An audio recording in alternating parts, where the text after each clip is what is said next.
सामवेदीय तलवकार शाखा की छांदोग्य उपनिषद पर विचार चल रहा था। तो इस विचार के क्रम में हम लोग दहर विद्या पर विचार कर रहे हैं। अष्टम अध्याय की दहर विद्या पर विचार कर रहे हैं। तो कहा कि जो दहराकाश है उसमें सब कुछ समाहित है, ये बता दिया। तो जो लोग इस उपासना को आत्मसात करते हैं उनको भूत भविष्य वर्तमान सब उपलब्ध हो जाता है दहराकाश में ही। और जो नहीं कर पाते हैं उनको होने पर भी वो चीज यहाँ पर उपलब्ध नहीं होती है। तो उसमें दृष्टांत के माध्यम से समझाया कि जैसे सोना इत्यादि जमीन पर गड़ा हुआ हो, तो जो अक्षेत्रज्ञ है, क्षेत्र के विषय में जो नहीं जानता, उस जमीन के विषय में जो नहीं जानता, तो जमीन के नीचे उसके ऊपर चलता हुआ भी निधि को नहीं समझता, खजाने को नहीं जानता। तो उसी तरह से निधि अपने भीतर में है, पर जो अविद्वान है, अज्ञ पुरुष है, वो नहीं जानता, क्योंकि वो अनृत से ढके हुए है। अनृत का अर्थ कर दिया था जो विषय के प्रति हमारी अभिरुचि है, विषय प्रावण्य है। और ये कहा था कि जो है स्वेच्छा प्रचारत्व, धन संपत्ति स्त्री पुरुष रूप रस गंध स्पर्श शब्द, इसमें जो हमारी अभिरुचि है उनकी वजह से अंदर होने पर भी अंतर्मुखता न होने से, जब अंतर्मुखता होती है तो आप गहरे निधि में चले जाते हो, और जब जग जाते हैं तो बहिर्मुखता आ जाती है। इसलिए अंदर सब होने पर भी वो नहीं जानता। ये बात बताई थी। तो अब उसी का एक नाम निर्वचन करके भी बताते हैं, और साथ साथ में ब्रह्म ध्यान के अनुष्ठान में जो प्रयत्न की कर्तव्यता होनी चाहिए ये बताया। पहले प्रयत्न कर लेनी चाहिए। अब यहाँ पर नामादियों में जैसे ब्रह्म दृष्टि की जाती है, नाम ब्रह्म इत्युपासित, आकाशो ब्रह्म इत्युपासित, आदित्य ब्रह्म इत्युपासित, आपने छांदोग्य के बहुत पीछे पढ़ा है प्रतीक उपासना। तो उसी तरह से यहाँ पर भी ब्रह्म का हृदय नाम का निर्वचन किया जा रहा है, यानी ब्रह्म हृदय है ये बताया जा रहा है। तो उसको कहीं ऐसा न समझा जाए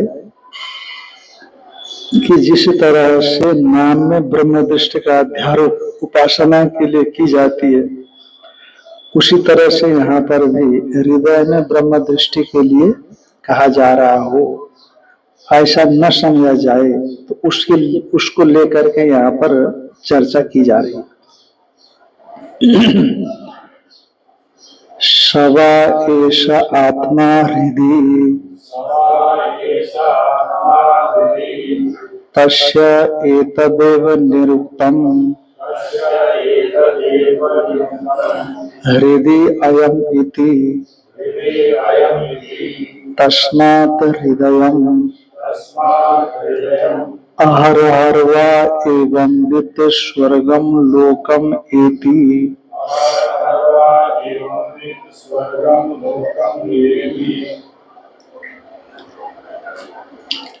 हृदय में जो उपास्य ब्रह्म है उसका सत्व प्रतिपादन करने के लिए कि उसका वहां पर अस्तित्व है, इसके लिए वाक्य है, न कि हृदय में ब्रह्म दृष्टि का अध्यारोप करने के लिए। सवा एष आत्मा हृदि, वह अपहत पापमा इत्यादि शब्द से बताया गया जो दहर ब्रह्म है, अंतराकाश रूप जो ब्रह्म है, वह ब्रह्म ऐसा आत्मा, यह आत्मा ही है, हमारा आत्मा स्वरूप ही है, जो कि हृदय माने हृदय में उपलब्ध होने वाला है। उपलब्धि उसके हृदय में ही होती है। तस्य एतदेव निरुक्तम, उस जो हृदय में जो ब्रह्म है,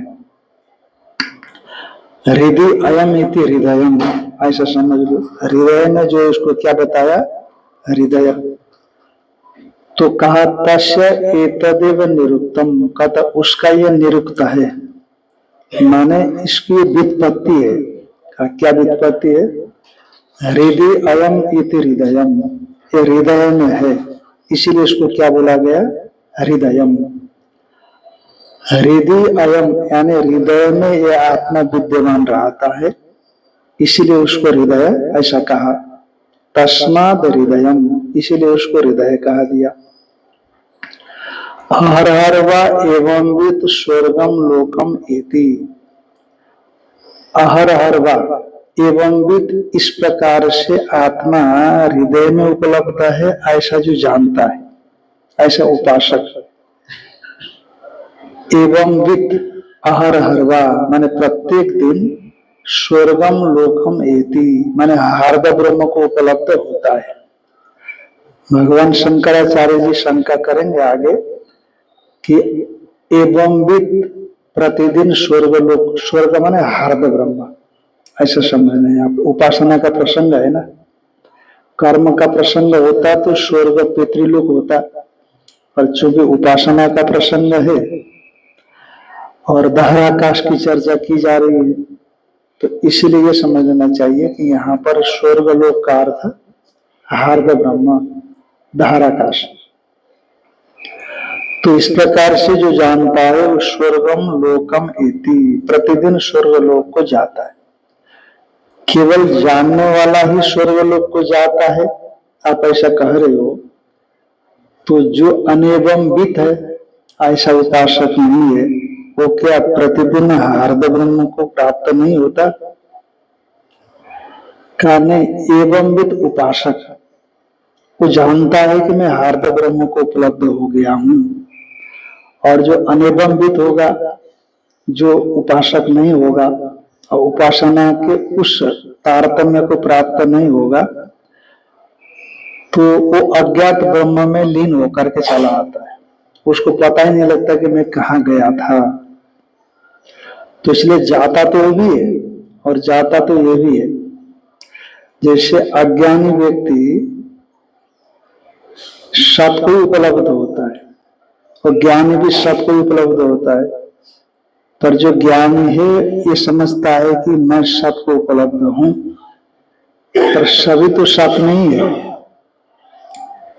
और सत स्वरूप ही है, पर ज्ञानी सत स्वरूप हूं मैं ये जानता है, और सत स्वरूप को जानने से जो स्थिति होती है उस स्थिति का अपरोक्ष साक्षात्कार कर लेता है ज्ञानी, पर अज्ञानी सत स्वरूप होने के बावजूद भी ये नहीं जानता। इसलिए जिस स्वरूप में अवस्थित है वही मैं हूं शरीर आदि, तो ऐसा अज्ञानी समझता है तो दोनों ही सत में ही, पर होने पर भी दोनों में ऐसा जैसे फर्क आता है वैसे उपासक में और अनुपासक में भी फर्क आता है, ये बताएंगे।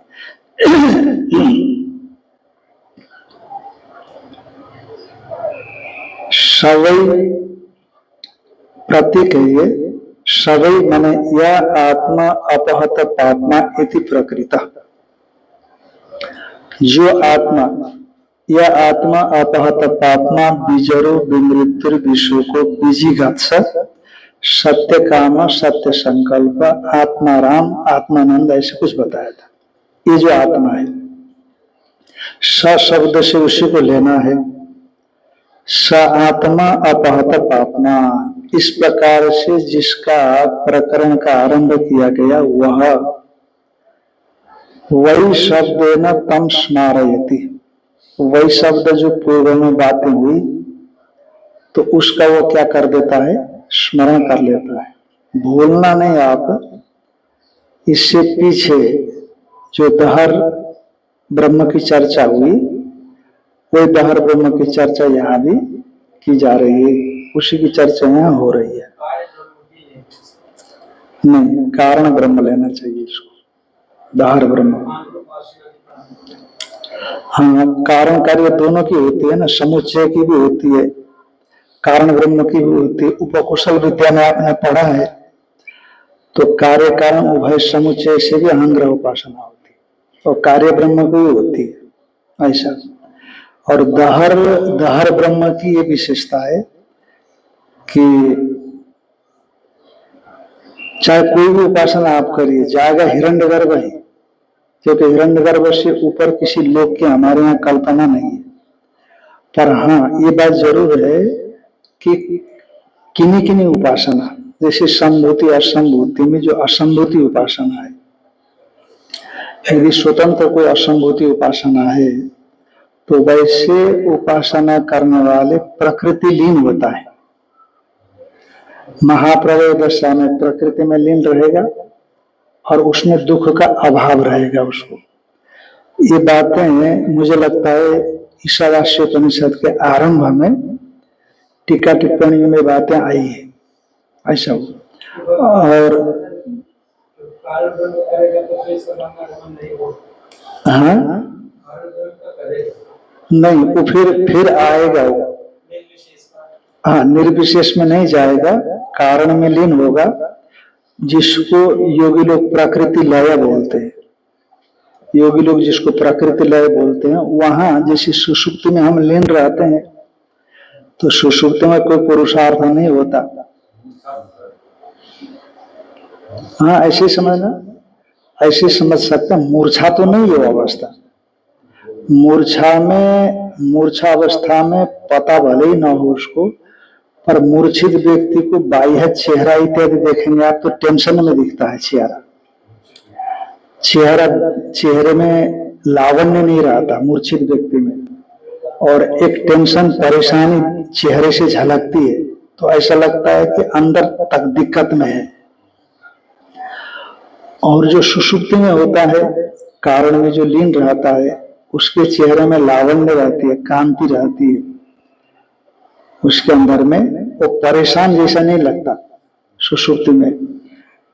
तो इसीलिए आगे आपको ब्रह्मसूत्र में आएगा सुषुप्ति के विषय में, तो उसमें आएगा कि अर्ध संपत्ति ऐसा करके आएगा। जो सुषुप्ति है वो एकदम मूर्छा दशा नहीं है, मूर्छा से कुछ अलग है, ऐसा भगवान भाष्यकार उस सूत्र को माध्यम बना करके विश्लेषण करते हैं कि सुषुप्ति में और मूर्छा में ज्ञान न होना बराबर होने के बावजूद भी सुषुप्त पुरुष के चेहरे में कांति, लावण्य और शांति दिखती है, परंतु जो मूर्छित व्यक्ति है उसमें वो चीज नहीं दिखती। और सुषुप्त पुरुष सो करके जगने के बाद फ्रेश महसूस करता है, आनंद महसूस करता है, पर जो मूर्छित पुरुष है वो वहां से जगने के बाद भी परेशानी महसूस करता है। हाँ, अब इतना ही कह सकते हैं आप, अर्ध संपत्ति सुषुप्ति के साथ मूर्छा का। अर्ध संपत्ति क्या है? जैसे सुषुप्त पुरुष को ज्ञान नहीं रहता, भान नहीं रहता, तो उसी तरह से इसको भी भान नहीं रहता, तो एकाध अंश में इसका साम्य है, ऐसा मानते। तो हाँ, तो वो जो हम बेष्टि में सुषुप्त में गए और कारण में अज्ञान में गया, अव्याकृत में चला गया, तो जैसे सुषुप्ति में भान न होने पर भी दुखाभाव है, तो अब वो जगेगा, वहां पुरुषार्थ कुछ भी नहीं है। जैसे स्वप्न में कुछ कुछ उपदेश हो करके व्यक्ति को थोड़ा जानकारी भी बढ़ जाती है। महाराज श्री सुनाया करते थे कि हमको स्वप्न में जो उपदेश मिला, कभी कभी तो जागृत से भी मजबूत हुआ, ऐसा बोलते थे। यद्यपि स्वप्न तो स्वप्न ही है, पर सूचक तो है ना, सूचना देता है। तो स्वप्न में कुछ होता है, मतलब आप गमनागमन करते हो, ये करते हो, करते हो, पर सुषुप्ति में कुछ नहीं होता, केवल पड़े रहना होता है।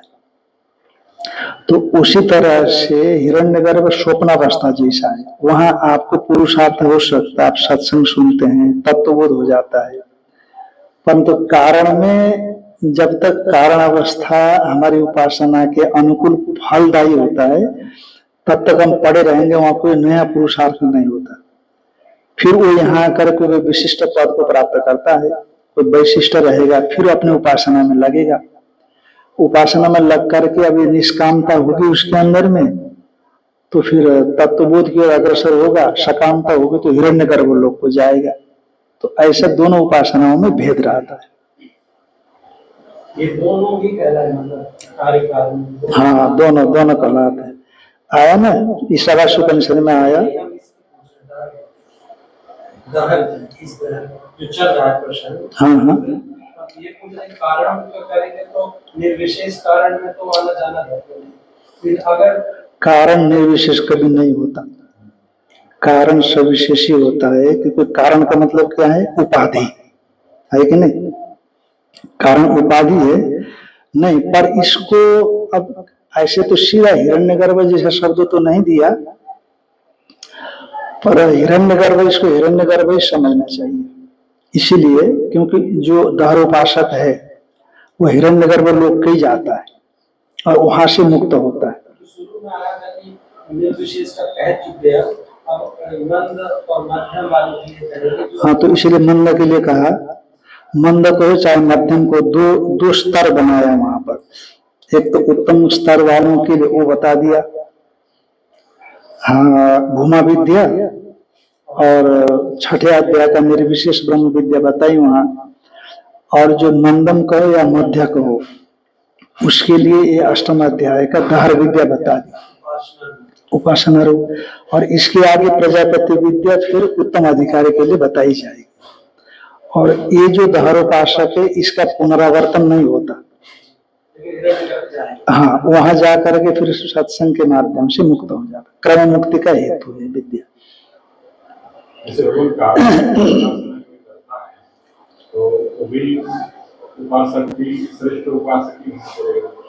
ऐसा नहीं हो, बहुत उत्कृष्ट उपासक होना चाहिए। देखा नहीं गया, अपने कारण में जाके पड़ा रहता है, तो उसके लिए उपासना प्रवृत्ति किस अब देखो, प्रकृति लय, किसी के अंदर में दुख न रहे ये भाव रह सकता है।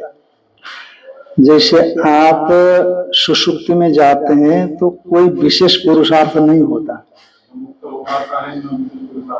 फिर भी सुषुप्ति में जाते हैं कि नहीं? तो किसी के अंदर में हो सकता है ऐसा भी विचार आवे, लंबे समय तक दुखाभाव रूप से रहे, ऐसा हो सकता है। इसलिए उसको प्रकृति लय कहा, योगियों ने उसको प्रकृति लय कहा, और वेदांतियों ने वो दुखाभाव के लिए उपासना करता है। इसमें क्या दिक्कत है? दुखाभाव हर कोई चाहता ही है।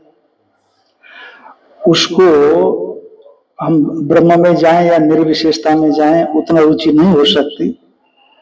अब बहुत से लोग ऐसे होते हैं, संसारिक फल को चाहने वाला व्यक्ति निर्विशेष ब्रह्म में जाने के बाद ऐसा फल होता है जानने के बावजूद भी सांसारिक फल के लिए प्रयोग करते हैं, उपासना कर लेते हैं। तो इसलिए किसी के अंदर में यह आवे कि हम कारण में ही लीन रहें, तो ऐसी उपासना करेगा तो कारण ब्रह्म में लीन होगा। दुखा भाव चाहिए उसको। कहाँ जीवात्मा क्या करके आया है ये पता नहीं है ना, जन्म जन्म उसी में रुचि होती है उसको, उसी में उसकी रुचि होती है। अब मिर्च किसी को बुरी लगती है, करेला किसी को बुरा लगता है, पर जिसका संस्कार उस प्रकार का है तो उन्हीं चीजों में उसकी रुचि बढ़ जाती है।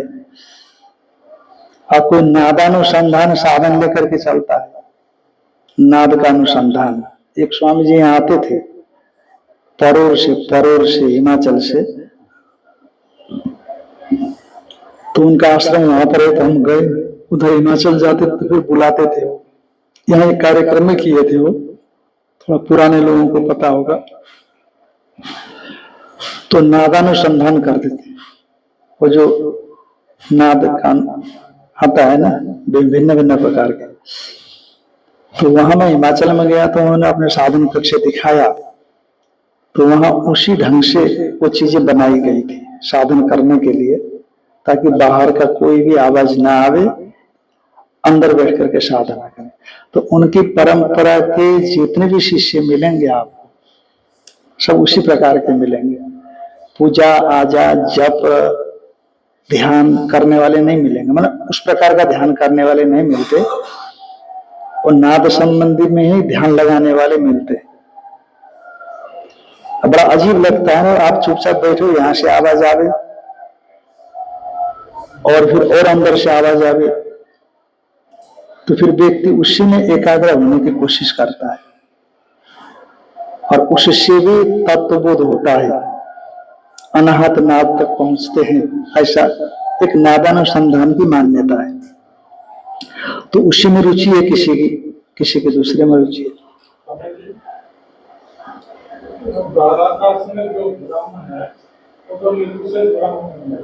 सब जगह पर ब्रह्म निर्विशेष ही होता है, पर जिसमें हम आरोप कर देते हैं गुणों का, तो वही ब्रह्म सविशेष कहलाता है।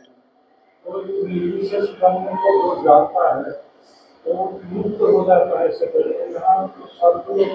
नहीं, वो निर्विशेष ब्रह्म को नहीं जानता ये उपासक, वो जानता है कि ये जैसे पीछे जो गुण बताए उसके, सत्य काम सत्य संकल्प, इससे विशिष्ट है, तो वैशिष्ट करके जानता है। जैसे किसी भी छोटी चीज की उपासना करने वाला है तो वो उपासक, क्योंकि उपासना जड़ की नहीं होती, जड़ उपाधि वाला चेतन की होती है, और चेतन निर्विशेषी होता है हमेशा। पर जिस उपाधि से विशिष्ट मान करके आप उपासना करोगे, तो उपास्य जैसा होगा आपको फल उसी ढंग का होगा, उपास्य जैसा होगा फल वैसा ही होगा। तम यथा यथा उपासते तदेव भवति, उस परमात्मा को आप जिस प्रकार से उपासना करते हो उसी प्रकार का ही फल मिलता है। यदि भूत प्रेत की भावना से उपासना करते हो तो वैसे ही फल मिलेगा। इसलिए भगवान ने गीता में कहा कि भले ही वो देवताओं की उपासना करे, पर जो फल मिलेगा नैव विहितान हितान, मैंने जिन फलों का विधान किया है उसी प्रकार का फल उनको मिलता है।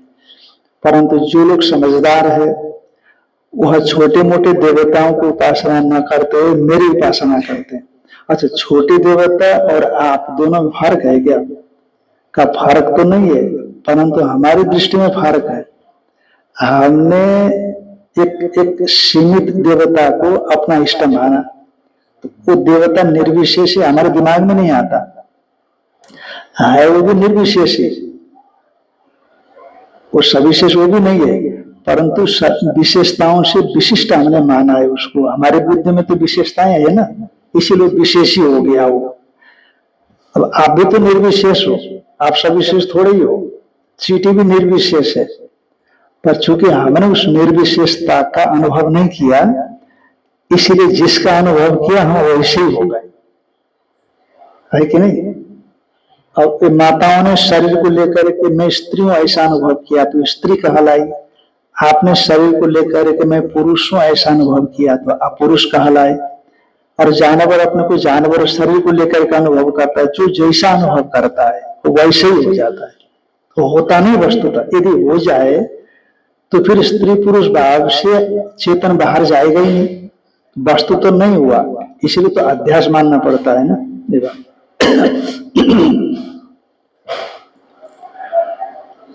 वही शब्देन तम स्मारयति ऐसा विवक्षित आत्मा, ये जो विवक्षित आत्मा है हृदय माने हृदय पुंडरीक के आकाश शब्देन अभिता, हृदय पुंडरीक में इसको आकाश शब्द से कहा गया है। तस्य एतस्य हृदयस्य ब्रह्मण, वह यह जो हृदय रूप ब्रह्म है, क्योंकि हृदय में यह है इसलिए हृदय, ये व्युत्पत्ति लभ्य अर्थ मान करके कहा। अब हृदय कैसे है ब्रह्म, तो उसको आगे बता रहे हैं।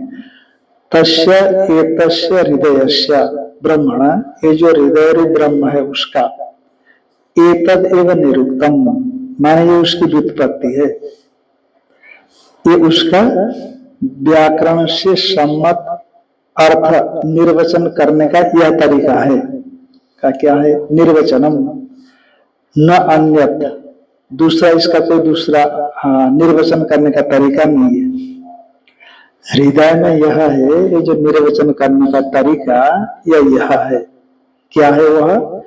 हृदय अयम आत्मा वर्तते इति यस्मात् तस्मात् हृदयम, हृदय में यह आत्मा विद्यमान है जिस कारण से, उसी कारण से, हृदय में मौजूद होना रूप निमित्त से इस ब्रह्म को हृदयम, हार्द ब्रह्म को हृदयम ऐसा कहा।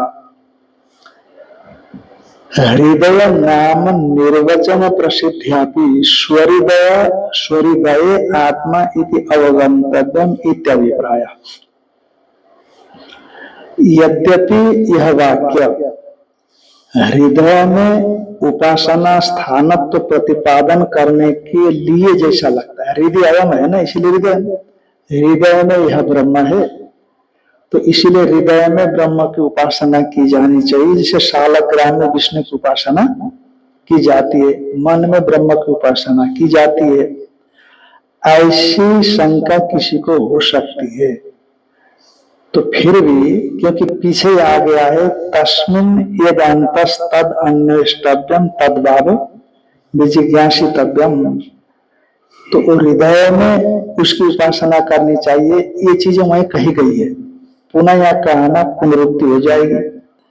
तो इसलिए हृदय में ब्रह्म की उपासना का प्रतिपादन करने के लिए यह वाक्य है, ऐसा नहीं, अपितु हृदय नाम निर्वचन प्रसिद्ध्यापि, हृदय नाम के निर्वचन के प्रसिद्धि से भी ये समझना, स्वहृदय आत्मा, अपना जो हृदय है उस हृदय में आत्मा मौजूद है, आत्मा का सत्व है।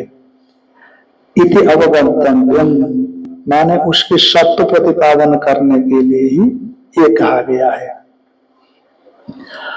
अहरहर वै प्रत्यहम एवं वित्त हृदय अयम आत्मा इति जानन स्वर्गम लोकम हार्दम ब्रह्म इति प्रतिपद्यते। अहरहर वै माने प्रत्यहम, प्रतिदिन, अहरह का मतलब कर दिया प्रतिदिन, एवं वित्त, इस प्रकार से जो जानता है, जानता है का मतलब जान करके जो उपासना करता है। अब केवल एक दिन दो दिन करने से नहीं चलेगा, है क्या नहीं, तद भाव भावित चित्त होना चाहिए, तो ऐसा समझना उपासना का। एवं वित्त हृदय आत्मा इति जानन, तो हृदय में यह आत्मा है, अतः हृदय है, इस प्रकार से जो जानता हुआ स्वर्गम लोकम यानी हार्दम ब्रह्म एति प्रतिपद्यते, हार्द ब्रह्म को प्राप्त कर लेता है, हार्द ब्रह्म से युक्त हो जाता है।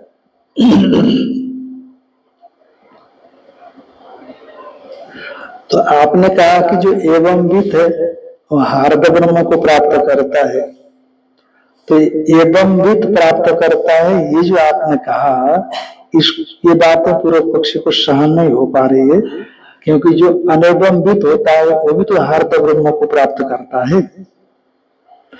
एवं वित्त प्राप्त कर रहा है क्योंकि प्रत्येक दिन हार्द ब्रह्म को तो सभी प्राप्त करते हैं, न केवल एवं वित्त मात्र ही प्राप्त करता है। का ननु अनेवं वित्त अपि सुषुप्त काले हार्दम ब्रह्म प्रतिपद्यते, जो अनेवम व्यक्ति है, जो दहर उपासक नहीं है, तो ऐसा व्यक्ति भी सुषुप्ति काल में, बल्कि पशु पक्षी भी, पशु पक्षी को नहीं ले रहे हैं, एवं वित्त माने उपासक है तो अनुपासक माने शब्द विरोधी आपस में होते हैं ना, तो इसलिए जो एवंविद अपि अनेवंविद अपि सुषुप्त काले हार्दम ब्रह्म प्रतिपद्यते व हार्द ब्रह्म को प्राप्त करता ही है। सुषुप्त काले सुषुप्ति काल में सता सौम्य तदा संपन्न भवति इति उक्तत्वात्, तदा माने सुषुप्ति काल में सत से संपन्न होता है, ये बातें श्रुति में आई है। का बाढ़ एवं ठीक है, अनेवम वेत्ता भी सुषुप्ति काल में ब्रह्म को प्राप्त करता है, ये बताया है, ये ठीक है। तो ठीक है, तो फिर आपने जो कहा कि एवं विद ही प्राप्त करता है ब्रह्म को, अनेवम विद प्राप्त नहीं करता है, तो ये भेद कैसे सिद्ध होगा? का बाढ़म एवं, हाँ आपका कथन ठीक है, तथापि अस्ति विशेषा, तो विद्वान में और अविद्वान में भेद है। जानकार में और बिना जानने वाले में भेद है, माने फर्क है। का क्या है? यथा, ये दृष्टांत में डाल रहे हैं इस चीज को, यथा जानन अजानंश्च सर्वो जंतु सद ब्रह्मैव, चाहे आप जानिए ब्रह्म को, चाहे ब्रह्म को आप नहीं जानिए, तो सब कोई ब्रह्म ही है, सद ब्रह्म ही है। पर फर्क क्या होगा? तथापि यथा जानन अजानंश्च सर्वो जंतु, मनुष्य को भी नहीं लिया, उपासक अनुपासक इतना ही नहीं लिया, जंतु गच्छति भी जंतु, जो चले फिरे वो जंतु, चेतन मात्र। यथा जानन अजानंश्च सर्वो जंतु सद ब्रह्मैव, सभी प्राणी सद ब्रह्म ही है। तथापि ये फर्क है, क्या है? तत्वमसि प्रतिबोधितो विद्वान, तत्वमसि ये शास्त्रीय वचन के अनुसार आचार्य से लब्ध दीक्षा से जब जीव और ब्रह्म का ऐक्य का जिसने अनुभव कर लिया हो, ऐसे तत्वमसि प्रतिबोधितो विद्वान, तत्वमसि इत्यादि महावाक्य से जो जग गया है, प्रतिबोधित माने उसको तत्वबोध हो गया है, ऐसे जो विद्वान है वह सदैव वो सत ही होता है। वो विद्वान कैसा रहता है? सदैव भवति, ऐसे भवति का अध्ययन करना, सदैव भवति, जिसने तत्वमसि इस महावाक्य के द्वारा तत्वबोध को प्राप्त कर लिया हो, वो सत स्वरूप ही रहेगा, अब कभी भी असत स्वरूप को प्राप्त नहीं होता। पर जो ऐसा नहीं है, जिसने तत्वमसि इत्यादि महावाक्य से प्रतिबोधित होकर के जीव और ब्रह्म के ऐक्य का अनुभव नहीं किया, तो वह न अन्यो अस्मिति जानन सदैव भवति। कहा अस्मि इति जानन, कहने का मतलब है कि देहादिकम अहम अस्मि, अनात्मानम अहम इति यह जानाति, आत्मा को तो अहम करके नहीं जानता, जीव ब्रह्म की एकता का तो अनुभव नहीं करता, पर शरीरादियों को अहम करके वो जानता है। अन्य माने अन्य, जो अज्ञान या विद्वान है, तो देहादियों को ही अस्मि इस प्रकार से जानता है, तो न सदैव भवति, वो सद ही नहीं होता। स्वाभाविक रूप से सत्स्वरूप होने पर भी अपने अनुभव में वो अपने को सत्स्वरूप नहीं मानता, इसीलिए न सदैव भवति।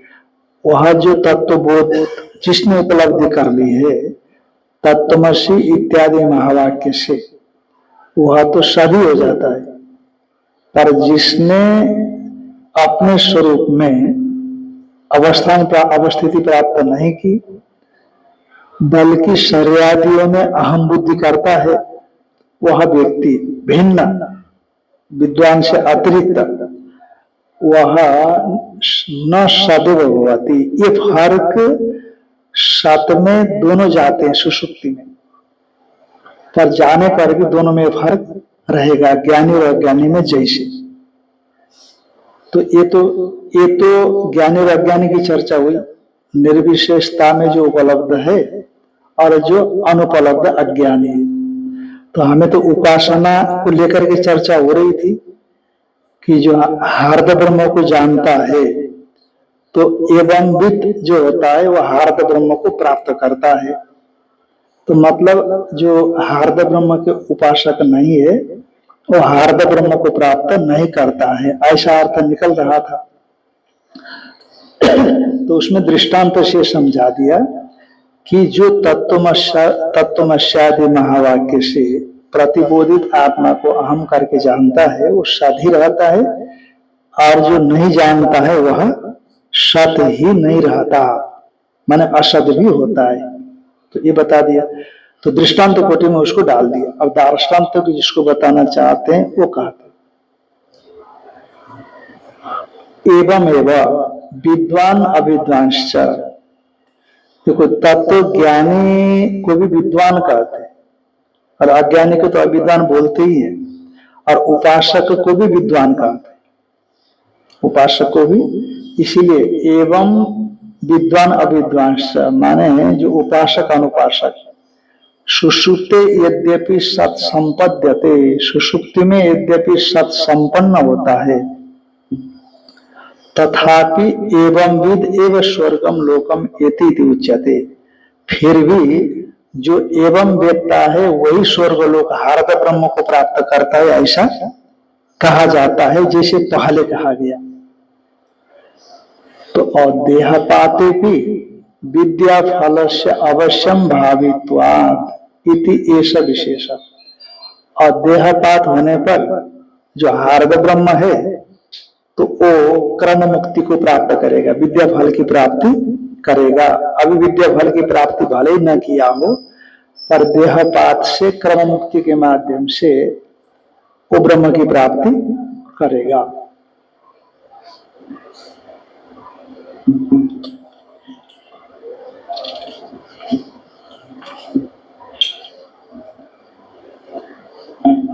अथ एष संप्रसादो अस्मात् शरीरात् समुत्थाय परम ज्योतिरुपसंपद्य स्वेन रूपेण अभिनिष्पद्यत। एषा आत्मा इति होवाच। एतद् अमृतम् अभयम्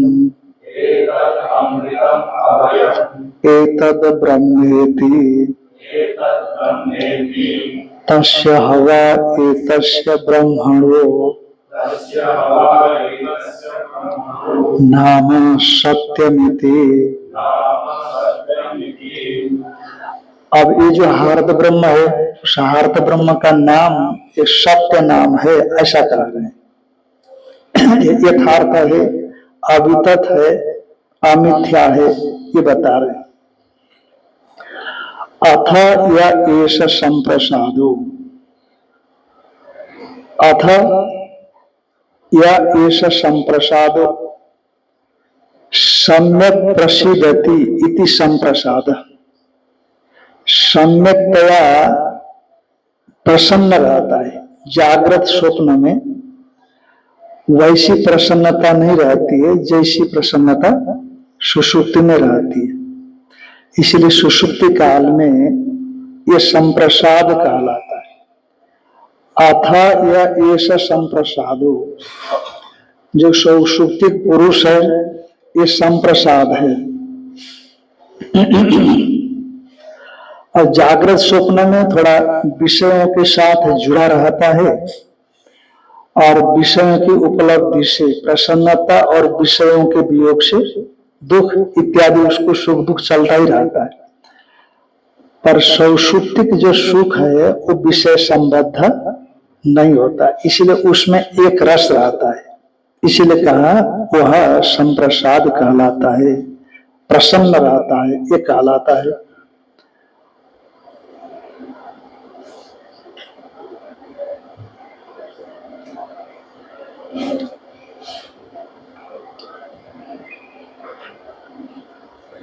अथ यहां पर ये बताया जा रहा है, अथ के माध्यम से सगुण विद्या में उपास्य की स्तुति के लिए ये जो कहा जा रहा है, सगुण विद्या में उपास्य की स्तुति के लिए साक्षान मुक्ति फलकम ब्रह्मात्मैक गोचरम ज्ञानम, साक्षात मुक्ति फलक ब्रह्मात्मैक गोचर ज्ञान, उस ज्ञान की चर्चा की जा रही है।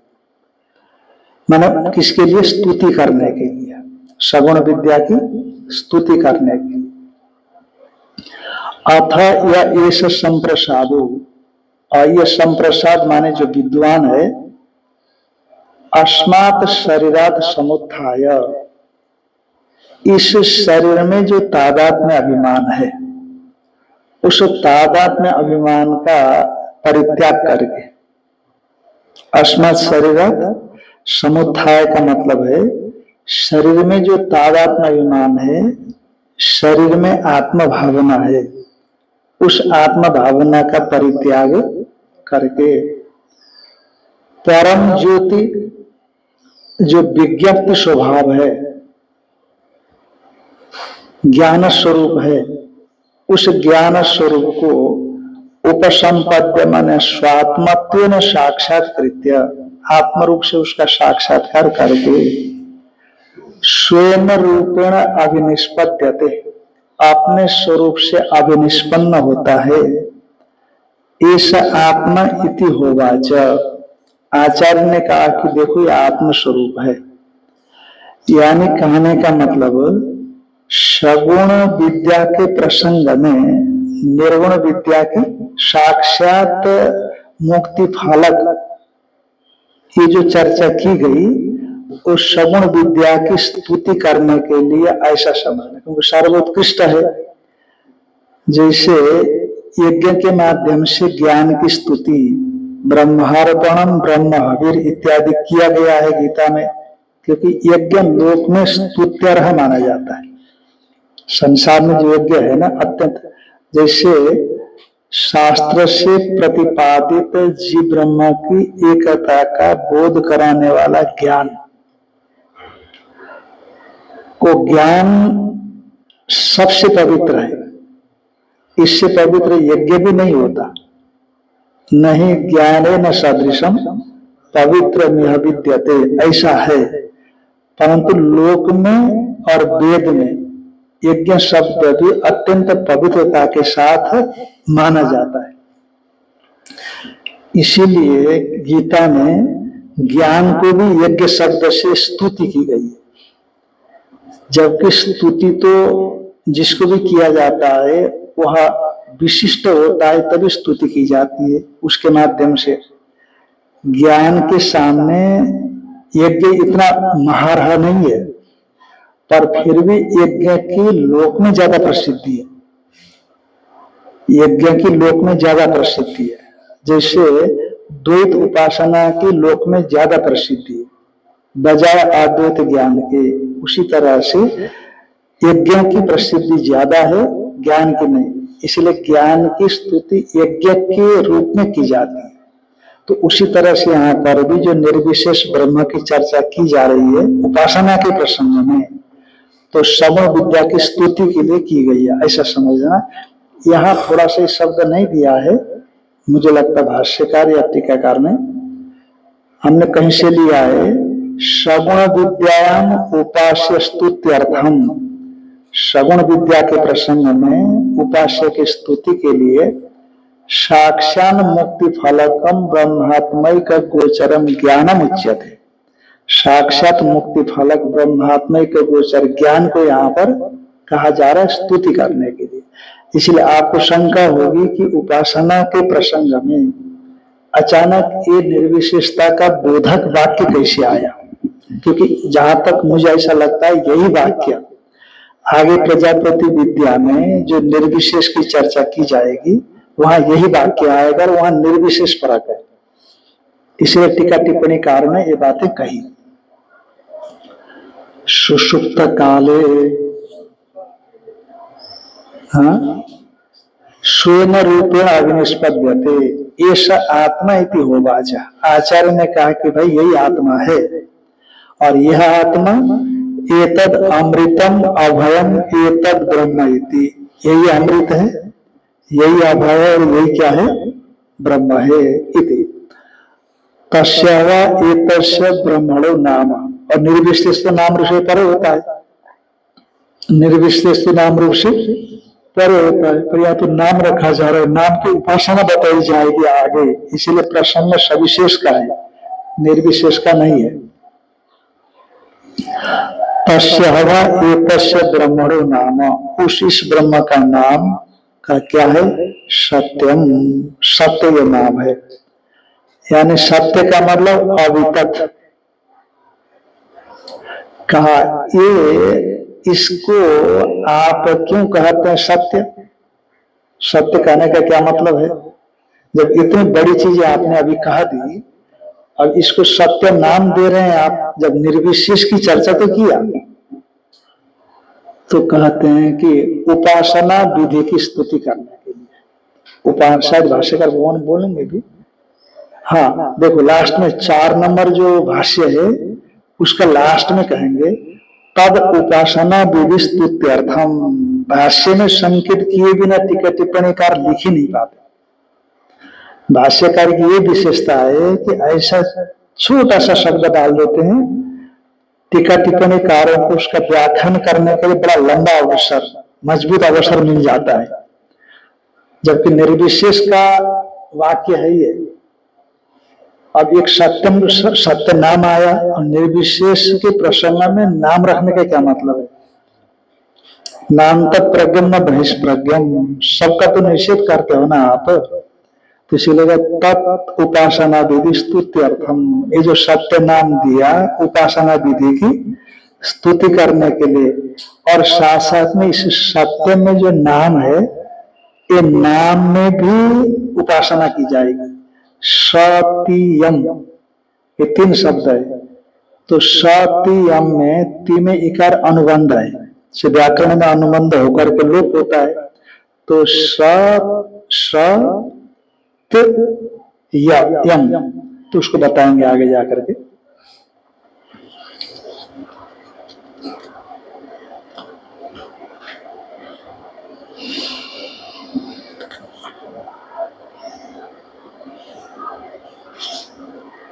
सुषुप्त काले स्वेन आत्मना सता संपन्न, सुषुप्त काल में अपने आत्मा सता, सता स्वयं तदा संपन्न भवती, ऐसा कहा है।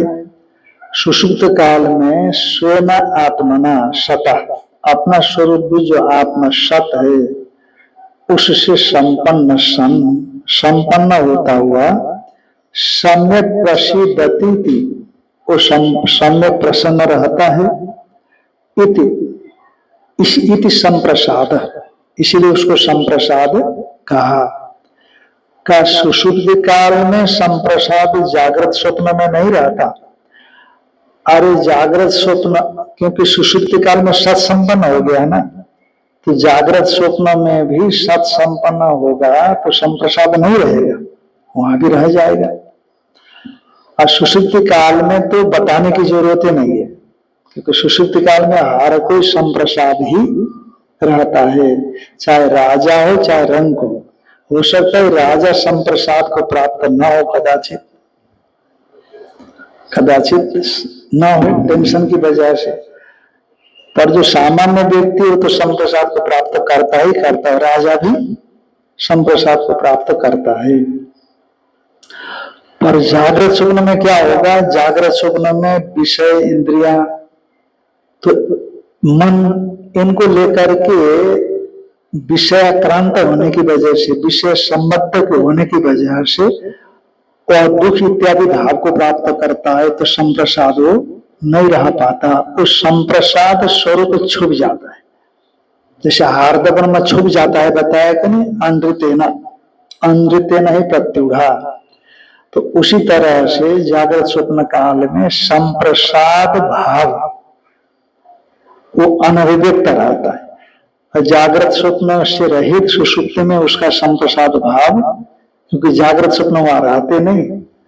जागृत स्वप्न नहीं रहते का मतलब जागृत स्वप्न के साधन वहां नहीं रहते, विशेष विशेष विज्ञान का अभाव रहता है। तो इस वजह से वहां पर संप्रसाद होता है। और यदि जागृत स्वप्न में भी आप जागृत स्वप्न के भावों से परे चले जाओ तो आप क्या हो जाओगे? संप्रसाद हो जाओगे। सुषुप्त काले स्वयं आत्मना सता संपन्न सन। अब देखो ये चीज हम जो है ना शास्त्र से ही जानते हैं। आमतौर पर संसार में गहरी नींद में कुछ भान नहीं रहता, बस इतना ही समझ में आता है। अच्छा, इतना विश्लेषण भी गहरी नींद के विषय को लेकर के होता कहाँ है ना? न जागृत के विषय में विशेष विचार किया जाता है, न स्वप्न। हाँ, जागृत में अन्य चीजों का विचार करते हैं, और सुषुप्ति काल के विषय में कुछ नहीं, क्या विचार करना है, पढ़ा है, बस अपने आवश्यकता पूरी हो जाती है सुषुप्ति में, थकान इत्यादि मिट जाता है, आप दुख से रहित होते हैं, सुख होकर के फिर आ जाते हैं।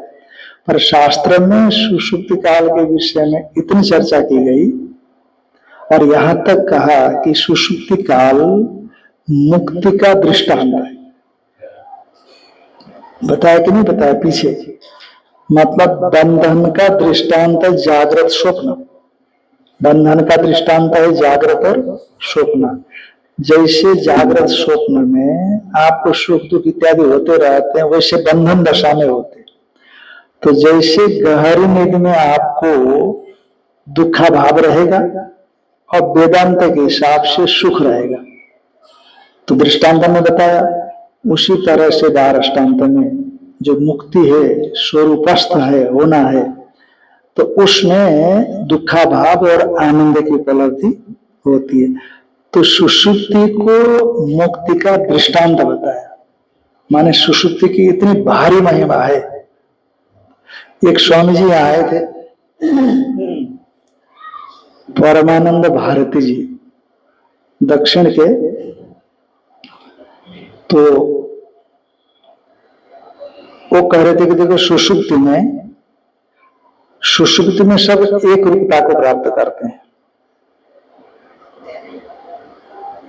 तो जैसे डॉक्टर के पास इलाज के लिए जाते हैं, तो जागृत दशा में तो डॉक्टर पूछता है कि क्या होता है, पेट दर्द करता है, बुखार है, डॉक्टर को पता नहीं है, तो आप बताते हो, बताना पड़ता है, फिर उसी ढंग की दवाई देता है।